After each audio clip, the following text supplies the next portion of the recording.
അരീക്കോട് പത്തനാപുരം പൂവന്തിക്കണ്ടിയിൽ തൊഴുത്തിന് തീപിടിച്ച് 3 കാളകൾ ദാരുണമായി വെന്തുമരിച്ചു. കാളപ്പൂട്ട് മത്സരങ്ങൾക്കായി പ്രത്യേകം വളർത്തിക്കൊണ്ടുവന്ന കാളകളാണ് അപകടത്തിൽപ്പെട്ടത്. തീപിടുത്തത്തിൽ തൊഴുത്ത് പൂർണ്ണമായും കത്തിനശിക്കുകയും കാളകൾക്ക് പുറത്തുകടക്കാൻ കഴിയാത്ത വിധം തീ പടരുകയുമായിരുന്നു. തീ പടരുന്നത് ശ്രദ്ധയിൽപ്പെട്ട ഉടൻ തന്നെ നാട്ടുകാർ രക്ഷാപ്രവർത്തനത്തിനെത്തിയെങ്കിലും തീ നിയന്ത്രണ വിധേയമാക്കാൻ സാധിച്ചില്ല. തുടർന്ന് മാവൂരിൽ നിന്ന് അഗ്നിരക്ഷാസേനയെ വിവരമറിയിക്കുകയായിരുന്നു. ഫയർഫോഴ്സ് സംഭവസ്ഥലത്തെത്തി നടത്തിയ പരിശ്രമത്തിനൊടുവിലാണ് തീ പൂർണ്ണമായും അണച്ചത്. എന്നാൽ അപ്പോഴേക്കും കാളകൾ മരണപ്പെട്ടിരുന്നു.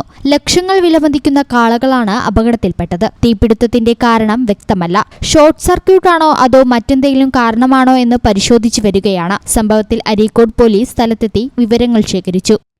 ഈ channel news, Areekode. BSc optometry ഒരു പ്രൊഫഷണൽ കോഴ്സാണ്. ഇതൊരു പ്രാക്ടിക്കൽ ഓറിയന്റഡ് കോഴ്സും കൂടിയാണ്. ക്ലാസ്സിൽ പഠിക്കുന്നതിനേക്കാൾ ക്ലിനിക്കൽ എക്സ്പോഷർ കൂടുതൽ വേണ്ടൊരു മേഖലയും കൂടിയാണ്. അൽസലാമ ഐ ഹോസ്പിറ്റലിൽ ആവശ്യത്തിലധികം ക്ലിനിക്കൽ എക്സ്പോഷർ നമുക്ക് ലഭിക്കുന്നുണ്ട്.